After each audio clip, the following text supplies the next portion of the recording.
রাজশাহী বিশ্ববিদ্যালয়ে senior junior বসা অবস্থায় ছবি তোলা নিয়ে দুই বিভাগের শিক্ষার্থীদের মধ্যে সংঘর্ষের ঘটনা ঘটেছে। ১৯ মে মঙ্গলবার বিকেলে ঘটে যাওয়া এই ঘটনার সময় পরিস্থিতি নিয়ন্ত্রণে গিয়ে অপদস্থ হয়েছেন বিশ্ববিদ্যালয়ের প্রক্টরও।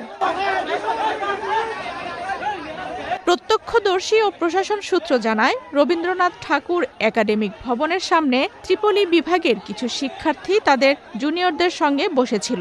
র্যাগিং হচ্ছে কিনা এমন সন্দেহে সেখানে প্রক্টোরিয়াল টিম অভিযান চালায়। ওই সময় ঘটনাস্থলে উপস্থিত ছিলেন ফলিত রসায়ন ও রসায়ন প্রকৌশল বিভাগের এক শিক্ষার্থী।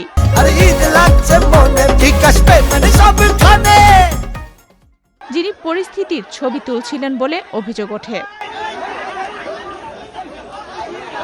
এরপর ত্রিপলি বিভাগের শিক্ষার্থীরা মনে করেন ওই শিক্ষার্থী প্রশাসনকে তথ্য ও ছবি পাঠিয়েছেন।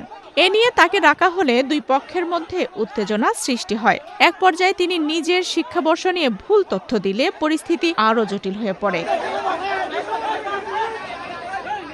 এরপর দুই বিভাগের সিনিয়র শিক্ষার্থীরা এসে বিষয়টি সমঝোতার চেষ্টা করেন এবং প্রায় সমাধানের কাছাকাছি পৌঁছায়। কিন্তু পরে নতুন করে পরিচয় ও ঘটনার ব্যাখ্যা নিয়ে উত্তেজনা ছড়িয়ে পড়ে এবং দুই পক্ষের মধ্যে হাতাহাতি ও সংঘর্ষ শুরু হয়ে যায়।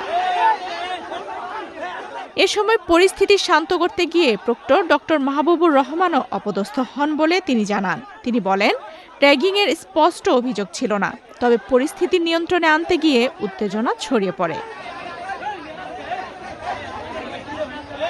ত্রিপলি বিভাগের শিক্ষার্থীদের দাবি, অ্যাপ্লাইড কেমিস্ট্রি বিভাগের শিক্ষার্থীরা বিষয়টি জটিল করেছে এবং প্রথমে আক্রমণ তারাই করেছে। অন্যদিকে অ্যাপ্লাইড কেমিস্ট্রি বিভাগের শিক্ষার্থীরা তুলছে পাল্টা অভিযোগ। আফসানা রিপা, বাংলাদেশ প্রতিদিন।